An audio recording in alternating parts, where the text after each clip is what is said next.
So hello guys, and welcome to another video.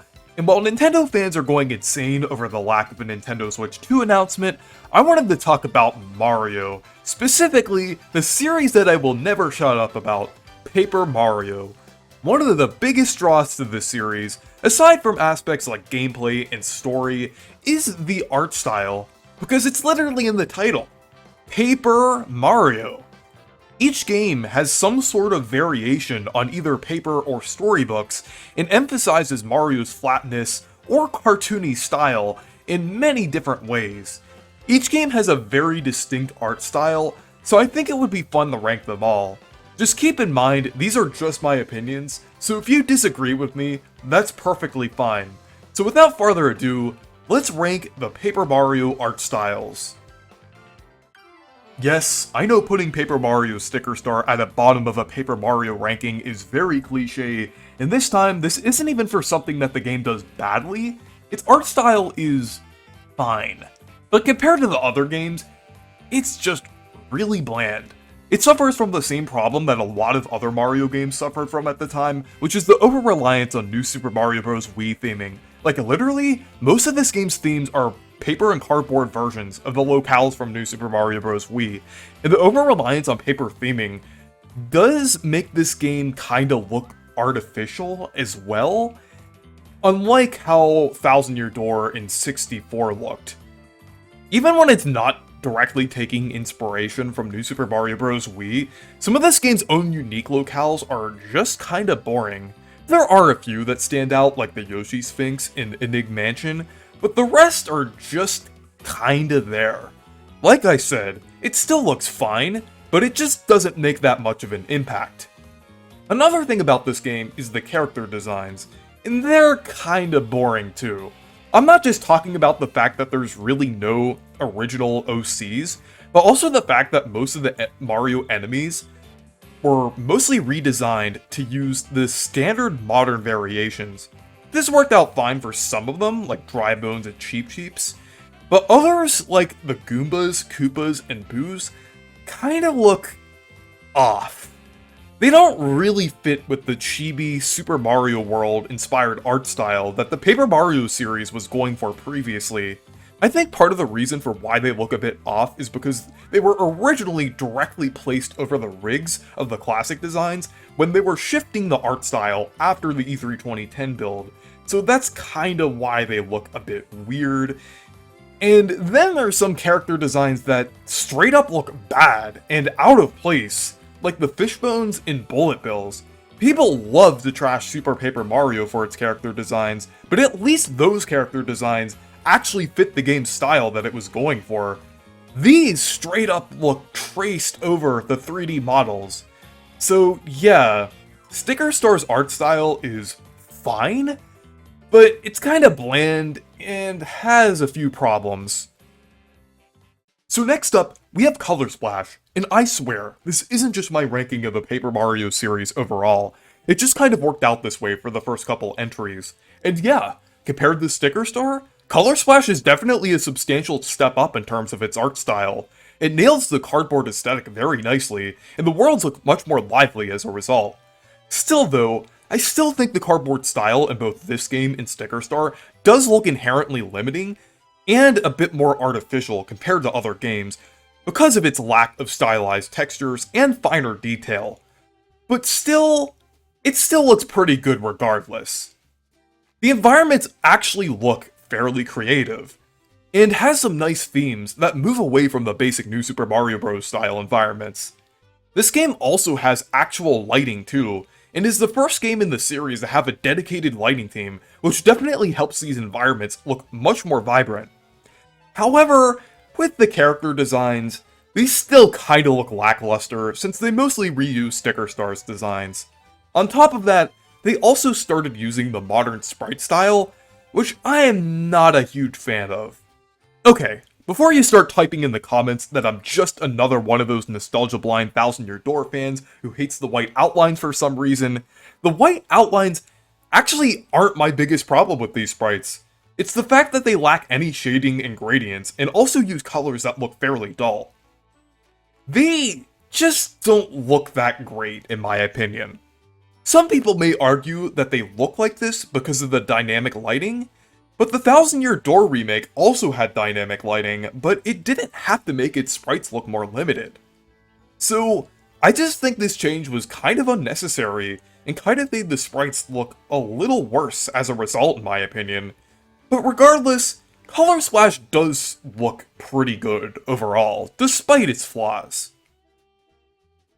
Super Paper Mario is one of my personal favorite Paper Mario games, up there with 64 and Thousand Year Door, but its art style isn't quite close to my favorite.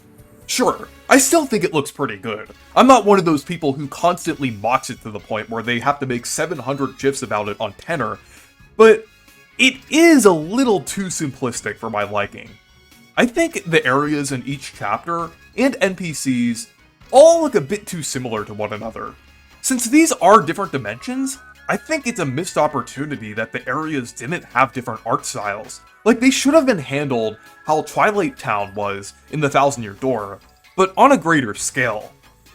But I can't deny that what is here is still pretty good, and I do appreciate the simplicity of this game's art style, even though it is a little too simplistic. It does look very unique compared to most games in the Mario franchise. Like, it's just really wacky and creative. Enemy designs like the Pigorhythm and Longator are just so ridiculous that you can't not love them.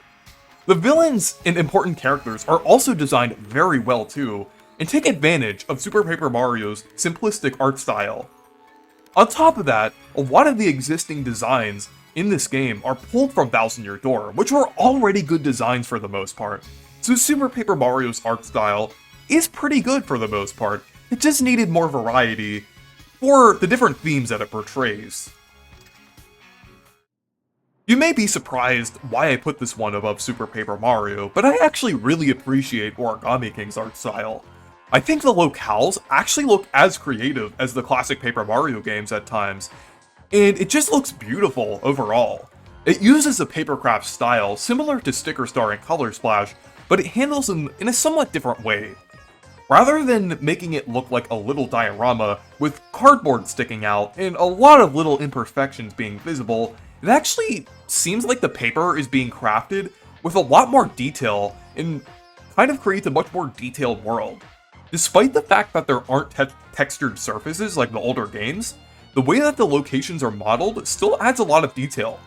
Weirdly, despite still having a heavy emphasis on paper, it still does feel immersive and doesn't feel as artificial as the previous two games did. On top of that, the locations themselves look very interesting and creative. Places like Autumn Mountain, Diamond Island, and Shangri Spa look beautiful, and highlight how well Origami King handles this aesthetic. Oh, and don't get me started on the water! This is easily the best water in any Nintendo game that I've ever played. Mario Wii U would be proud. If this was a Paper Mario water ranking video, Origami King would easily be number one. But I didn't want to do that because I didn't want to copy Schaeferless's idea. The only thing that brings down Origami King's art style for me is the character designs, which is really the lack thereof.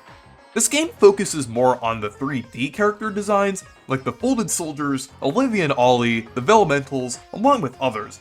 And while I do think these designs are great, and are actually some of the most creative and well-designed characters to come out of the modern Paper Mario era, I just wish there were more 2D characters. The bulk of the 2D characters in this game are mainly just recolored Toads, which isn't too big of an issue. I know a lot of people like to complain about it, and I've even complained about it at some times, but there really just isn't that much else besides them. On top of that, they also reused the designs and sprite style from Color Splash, but with very minor tweaks, which I already am not a huge fan of. So yeah, Origami King's art style is really good for the most part, but the character designs are really the only thing that holds it back from being up there with my favorites. Next up, we have the original version of Paper Mario: The Thousand Year Door, and this is definitely a classic. Even with the remake's existence, I still think the original game's art style still looks good today, even if it looks a bit rough around the edges at times. Really, that's my only problem with it. it really is just held back by the GameCube's hardware. The sprites and textures are a bit low res, and sometimes the animations are a bit lackluster, but that's about it. Other than that, it looks really good. I've always thought it looked very reminiscent of a lot of cartoons from the late 90s and early 2000s. It just has a very nostalgic Y2K-esque vibe to it. A lot of the locations in the game look very unique and creative as well. I already mentioned Twilight Town when I was talking about Super Paper Mario, but Bogley Woods, Keelhaul Key, and the X-Naut Fortress also look very nice as well. Similar to Origami King, there's quite a lot of variety, and it handles its respective aesthetic very well.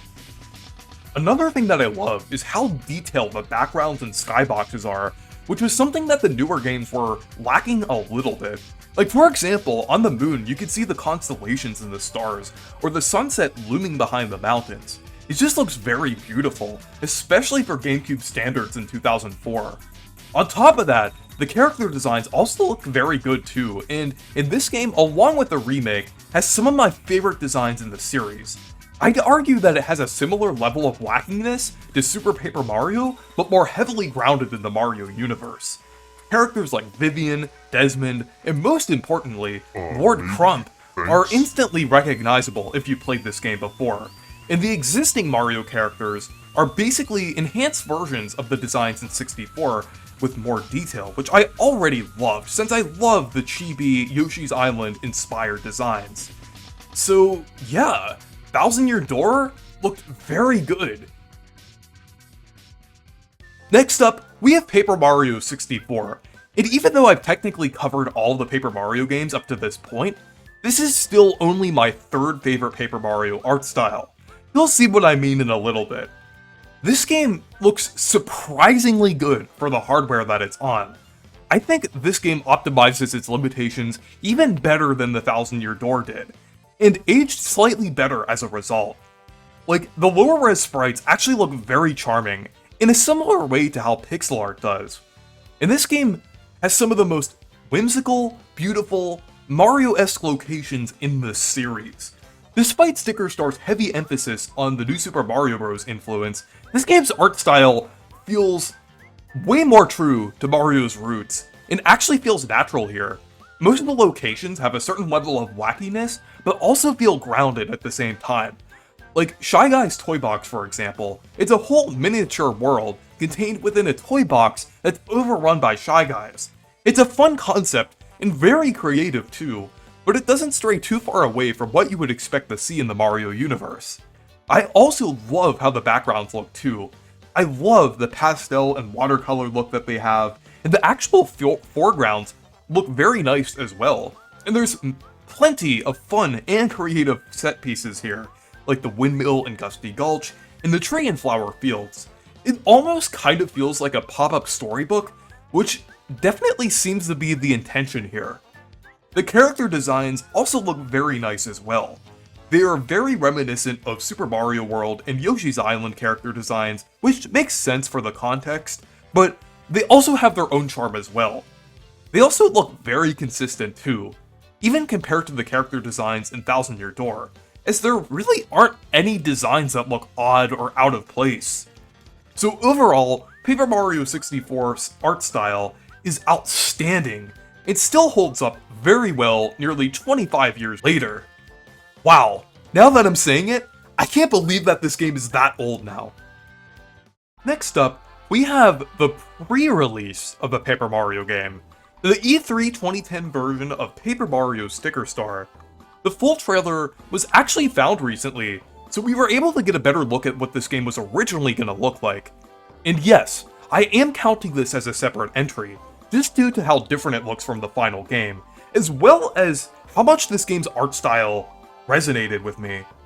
It may be a bit weird that I'm counting this, but not the early builds of Paper Mario 64, and that's because the beta of Paper Mario 64 looked more like a less polished version of the final game, whereas this is more of an established and distinct art style. It basically combines the best elements of both Paper Mario 64's and ThousandYear Door's art styles, while also adding its own charm. Like, with 64, the environments look very whimsical and Mario-esque, while having character designs on the level of detail that Thousand Year Door has. And the backgrounds, like 64, have a pastel look to them. This version's art style almost kind of seems like the Paper Mario equivalent of Mario & Luigi Dream Team, since the colors in this version also pop and blend together very well in a similar style to that game. The locales are also way better than the final version of Sticker Star, since there are some creative ideas, like the card maze, and this interesting purple cave. And even the more basic locations like grasslands, forests, and fortresses still look very good in this style, similar to how 64 handles these types of locales. On top of that, I also appreciate how it uses some of the character designs from Thousand Year Door, as they fit much more naturally into the Paper Mario series than the designs that were used in the final version of Sticker Star. These more chibi and cartoony designs were also a better fit for the 3DS's resolution as well, as characters like Spinies popped out more than their final design, where you could barely see their eyes.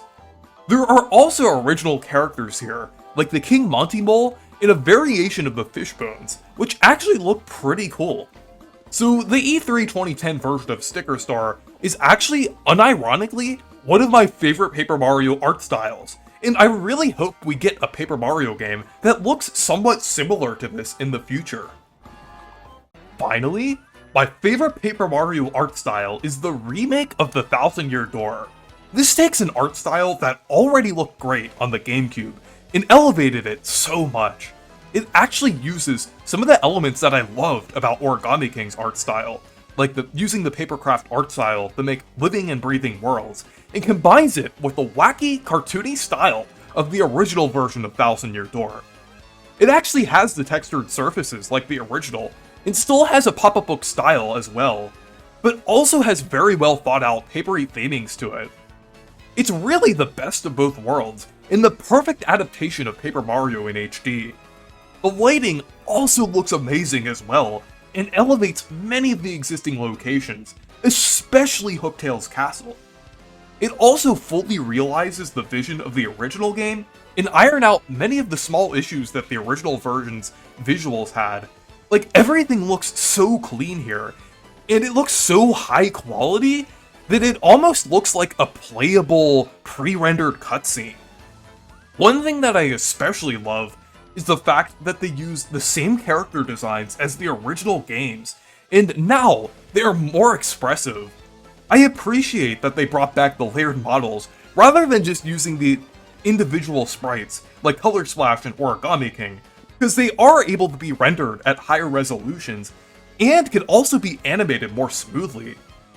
While I did appreciate that the modern games were going for a stop-motion style for their animation, I definitely prefer the smoother, more natural animations. I also like the cutout effect that they gave characters as well. It's not as distracting as the white outline, but also helps the characters stand out from the background. It's essentially the perfect middle ground. So overall, the Thousand Year Door remake is definitely my favorite Paper Mario art style, and I really hope they continue to go in this direction in the future. Or maybe even combined it with the E3 2010 art style. That would be my perfect Paper Mario art style. But the Thousand Year Door remake art style is the closest thing to perfect in my opinion. So anyways, that was my thoughts on the art styles of the Paper Mario series. Some of them I loved, others were pretty good. And there really weren't any bad ones, despite the fact that Sticker Star was kinda lackluster and boring. But let me know what you think about my ranking down in the comments, and what is your favorite Paper Mario art style? So anyways, thank you guys for watching this video. Make sure to leave a like and subscribe for more, and make sure to check out my Discord server and Blue Sky if you want to. Stay perky!